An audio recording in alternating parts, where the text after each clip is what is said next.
বিপ্লবের উত্তাল রাজপথ থেকে এবার সংসদের আঙিনায় পদার্পণ করতে যাচ্ছেন গণ অভ্যুত্থানের বিপ্লবীরা। বুলেটের সামনে যারা পেতেছিল বুক, এখন গণমানুষের রায়ে তারাই অভিষিক্ত। বিজয়ের বেশে প্রবেশ করবেন সংসদের মখমল গালিচায়। জাতীয় নাগরিক পার্টির প্রার্থী মোহাম্মদ নাহিদ ইসলাম দাঁড়ালেন ঢাকা 11 আসনে। ছিলেন জুলাই আন্দোলনের অন্যতম প্রধান সমন্বয়ক। চোখ বেঁধে তুলে নেওয়া হয়েছিল তাকে। এরপর চালানো হয়েছিল শারীরিক ও মানসিক নির্যাতন। এরপর গণ অভ্যুত্থানের ছাত্র জনতার তোপের মুখে সরকারের পতনের পর উপদেষ্টার মসনদে বসেন নাহিদ। আর তারপর ক্ষমতা ছেড়ে আসেন জনতার কাতারে। জাতীয় নাগরিক পার্টি এনসিপির এই আহ্বায়ক নাহিদ ত্রয়োদশ জাতীয় সংসদ নির্বাচনে অংশ নিয়ে ঢাকা 11 আসনে সরাসরি জনতার 93,872 ভোট পেয়ে বেসরকারিভাবে বিজয়ী হয়েছেন। এবার বসবেন সংসদের চেয়ারে। অন্যদিকে নির্বাচনে কুমিল্লা 4 আসনে প্রতিদ্বন্দ্বিতা করেছেন জাতীয় নাগরিক পার্টির প্রার্থী হাসনাত আব্দুল্লাহ। জুলাই আন্দোলনের অন্যতম সমন্বয়ক, প্রতিনিয়তই ছিলেন রাজপথে। নাহিদ ইসলামের মতো হাসনাত আব্দুল্লাহকেও ডিবি কার্যালয়ে তুলে নিয়ে যাওয়া হয়েছিল।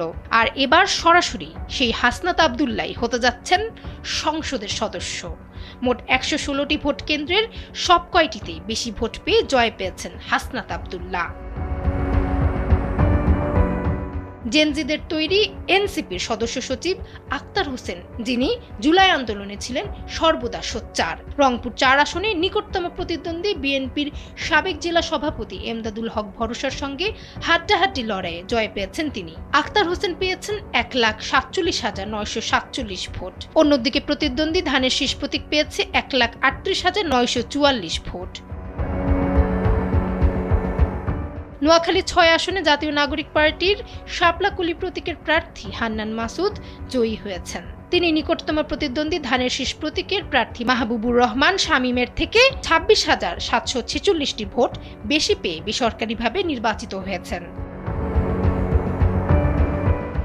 নারায়ণগঞ্জ 4 আসনে জাতীয় নাগরিক পার্টির প্রার্থী আব্দুল্লাহ আল আমিন 1,06,171 ভোট পেয়ে বেসরকারিভাবে নির্বাচিত হয়েছেন। তার নিকটতম প্রতিদ্বন্দ্বী ছিলেন বিএনপি নেতৃত্বাধীন শরিক দলের প্রার্থী মনির হোসেন কাশিমি, যিনি পেয়েছেন 80,619 ভোট। কুড়িগ্রাম 2 আসনে 11 দলীয় জোটের প্রার্থী জাতীয় নাগরিক পার্টির ডক্টর আতিকুর রহমান শাপলাকলি মার্কায় 1,73,329 ভোট পেয়ে বেসরকারিভাবে বিজয়ী হয়েছেন। তার নিকটতম প্রতিদ্বন্দ্বী প্রার্থী বিএনপির সোহেল হোসাইন কাইকোবাদের ধানের শীষের প্রতীক পেয়েছেন 1,63,799 ভোট। ডেস্ক রিপোর্ট, সময়ের আলো।